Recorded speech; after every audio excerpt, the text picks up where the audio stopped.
Wala, channel. Isang channel pa rin yung gumagana. Wala na yan, wala nang problema dyan. Dito yan. Dito sa may tone control. Babaklas ulit tayo rito, pambira oh.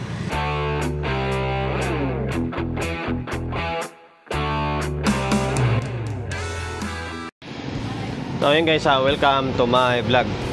Yun, for today's video, bali ito na yung part 2 kasi hindi ko na mahanap yung intro ko rito sa mga videos ko. Hindi ko alam kung nabura ko or basta hindi ko na mahanap na tinisting ko ito eh. May short itong transformer, and then ginawa ko na rin ng vlog ito kung paano ko siya ni-repair or ni-rewind ulit. Ang sunog nito is nasa primary, kaya rewind talaga.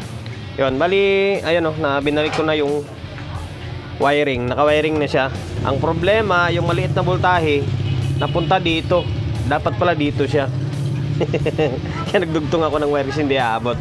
Ayan, bali ito yung mission natin for today's video, na ma-fix natin yung Sakura na EB733. Dahil okay na yung transformer, punta na tayo sa may mainboard kung may problema pa yung mainboard. Tapos dito pinalitan na ito, pinapalitan ko na ito sa anak ko. Pasensya na kayo, medyo patol-patol yung video. Pinapalitan ko na ito sa anak ko, yung mga lahat ng control dito. Kasi pumunta siya dito nung nakaraan sa may shop ko. Sabi ko, palitan mo ito para matuto ka. Pinapalitan na ito, ang kulang na lang is dito sa may mic section niya. Ayun, bago natin simulan to, syempre, promotion muna tayo agad. Sa mga hindi pa nakapag-follow, paki-follow, and siyempre paki-share ng mga walang kwentang video natin sa my Facebook, YouTube channel. Sa mga hindi pa nakapag-subscribe, paki-subscribe, like, share, and siyempre paki-hit ang bell button sa gilid para updated ka sa mga susunod na video na i-upload ko. Nag-upload ako ng video isang beses, dalawang beses, isang araw. Bira lang ako mag-mintes. So ngayon, simulan na natin. Ito na nga, bali naikabit ko na ito. Kakabit na rin yung mababang voltahe. Bali ito troubleshoot natin. Try ko munang magsukat dito. Ngayon ito, gamit muna tayo ng bulb. Yan, on natin dito. Tapos yan, 733. Pakwanto eh, pabaliktad yung 733. Pababa yung switch nya. Yan, umiilaw na. Nag-normal na tong transformer natin. Nung nakaraan dito, short ito, sunog itong transformer. Basta panoorin nyo na lang sa may isang video natin kung paano natin ito ni-repair. Ayan, ulit. Ito, tester natin is naka-range sa may 2.5. Walang ilaw dito, or hindi naka-indicate yung ilaw dahil nakakalas yung wiring papunta rito sa may tone control. Focus lang muna tayo sa may preamp nya. Ayan o, umandar yung pan. Sukat tayo. Sana walang problema rito sa may amplifier nya. DC muna kung may DC. Ito ground. Parang wala naman. Tapos dito sa isa wala rin. Wala naman DC out. Ibig sabihin normal. Up.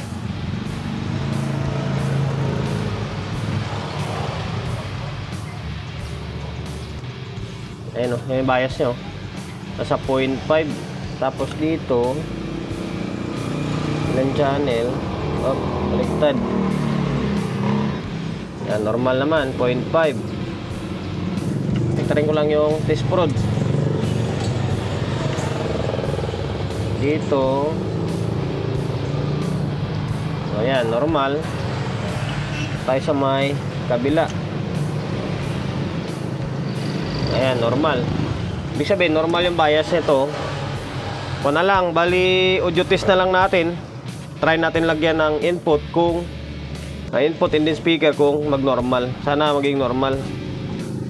Pinutol ko lang o iniwalay ko lang yung video pag re-repair dito, pati dito, kasi sigurado matatagalan. Kasi dito pa lang matagal na. Kaya naiba na yung kulay nya oh. Ang dinikit ko rito is electrical tape kasi wala na akong cotton tape. Yung itong mga mylar plastic naman is wala na. Imbis na magtiyaga ako sa pagbabakbak, pinunit ko na lang, and then electrical tape na lang. Okay naman, wala naman vibration Yan, basta panoorin nyo na lang yung video natin kung paano natin ni-repair yan. So ngayon, stay tuned lang kayo. Magkakabit lang ako ng speaker. Babalik muna natin itong board and then try natin kung mayroon siyang audio. Ibalik ko na yung board. Bali, nagkabit na rin ako ng speaker yan. Dalawa. Isang bass, isang tweeter. Tapos, audio source natin is yung isang cellphone natin. Ayan. Okay. And may power na siya. Oh. Nakakabit na yung mga wire. Take note guys ha. Bali yung ito, inuulit ko, napalitan na ito. Binalitan na ng anak ko ito. Ito, yung mic section na lang is hindi pa napalitan. Ayun, naka-ano tayo. A. A. Yan. Pag naka-unpress is A yan. Pag naka-press, naka-B. Ayun. Play na siya. Wala.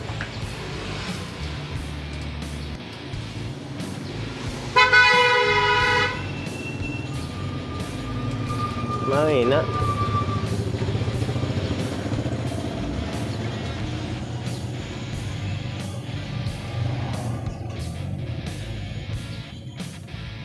Meron pa pala ako isang napansin dito. Mga putol-putol yung ground niya. Mahina.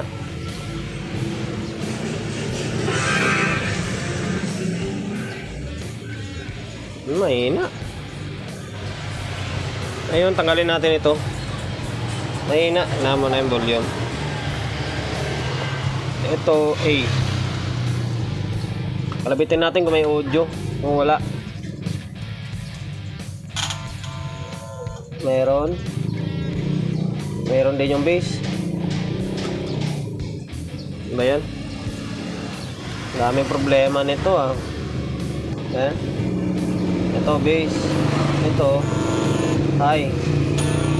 Ibig sabihin normal yung audio natin. Pati dito sa may tone control. Dito yung problema sa input. Ayun.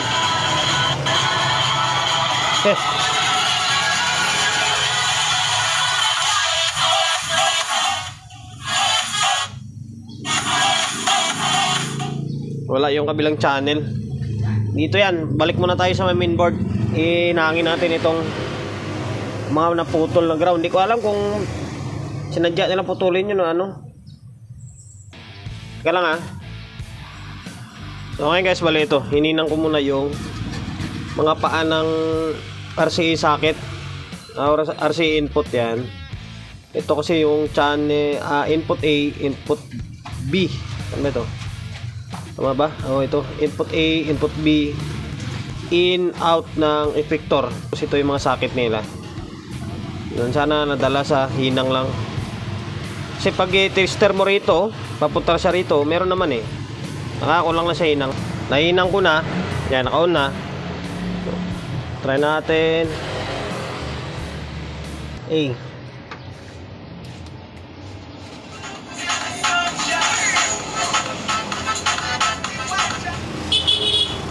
Wala, channel. Isang channel pa rin yung gumagana. Wala na yan, wala nang problema dyan. Dito yan. Dito sa may tone control. Babaklas ulit tayo rito, pambira oh. So ngayon guys, bali ito. Dito pala yung problema sa may switch. Yung A tsaka B nagko-contact diretso sa may ground. Kaya hindi umaandar. Yan, ito. Ang ginawa ko, binaklas ko. Pwede naman baklasin sa loob yan eh. Tanggalin mo lang spring. Tanggalin mo yung lock na yan. Atakin mo. And then linisin mo. Okay na. Tanggal na yung short nilang tatlo. Ito, ground. Tapos ito. Nagkakadikit yan. Yung kabila is okay. Tapos ito na. Yung abid pan ko. Yung soto. Yan o. Ito yung, kukuha yung kanya. Kukunin niya na yung protection valve niya sa Twitter. May demo natin. Tapos ito yung anak ko. Mapunta rito para siya yung nagpalit pala nito ng control.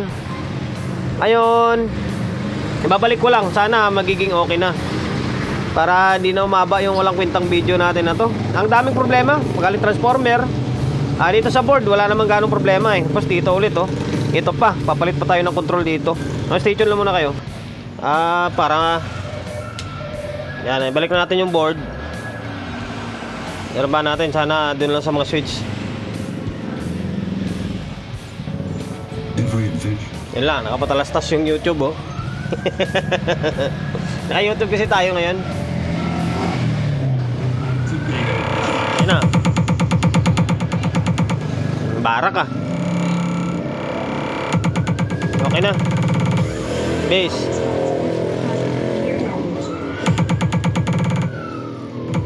Kaya pala eh.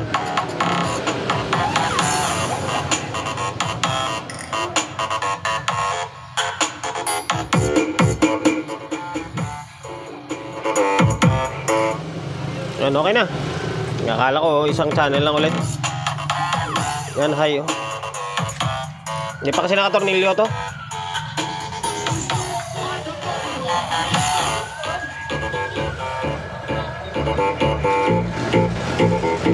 So, ngayon, okay na yung ito sa may tone control natin. Yung sa may mic section naman, bali palitan natin ito, isang ilira lang ulit. Ngayon ito lang, papalitan natin dito. Yung anak ko, siya ulit yung magpapalit nito. Ayun, station lang kayo, papalitan lang itong mga control. So ngayon guys, bali ito, ako na nagpalit ng control kasi medyo mabagal yung anak ko pa. Training pa lang to eh.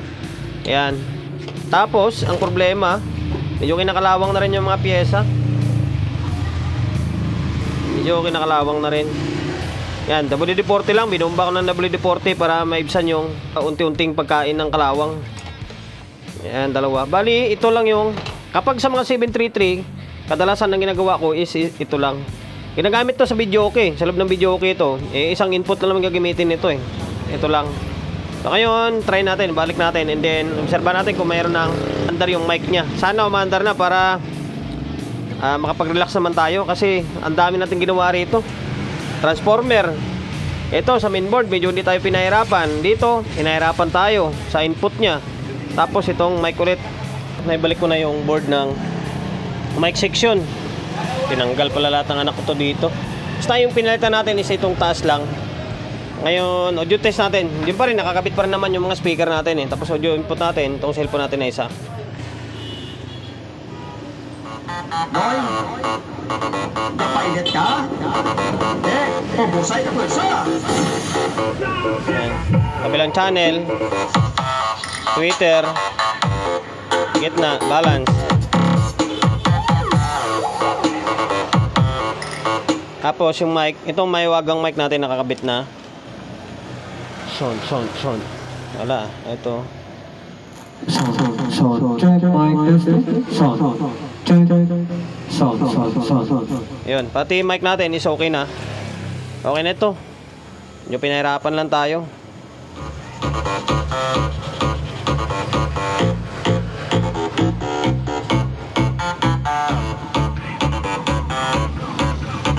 DJ Christian, 9FM Remix.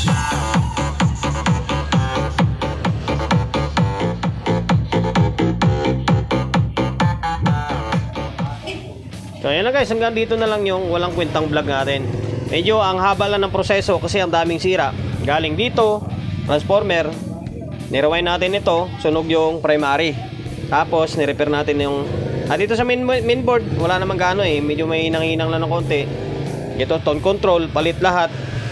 Tapos yung mga switch, tapos ito sa may mic section, palit din lahat.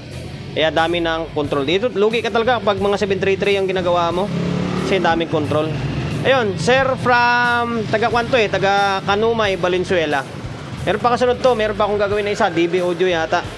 Okay na yung Sakura na AB733 mo. Back to normal na ito. Bali, pa na lang. Ang kulang na lang dito is babalik yung mga knob and then tutornilyo ko na lang para i-fix na yung i-fix na mga tornilyo and then itatali yung mga kable. Kasi papakita pa natin sa video yan eh, haba lang lalo yung oras natin. Yun, promotion bago tayo magtapos. Siyempre, shop natin always on Laguna 24/7. Sa mga gusto magpa-repair along sa Uyo, Quezon City, number 41 Don Julio Gregorio Street sa Uyo Road sa Uyo, Quezon City. Social media pages natin, sa mga hindi pa nakapag-follow, paki-follow, hindi siyempre paki-share ng mga walang kwentang video natin sa my Facebook, YouTube channel. Sa mga hindi pa nakapag-subscribe, pag-subscribe, like, share, and then siyempre pakit ng bell button sa gilid para updated ka mga susunod na video na i-upload ko. Ingat, God bless, and then peace atin lahat.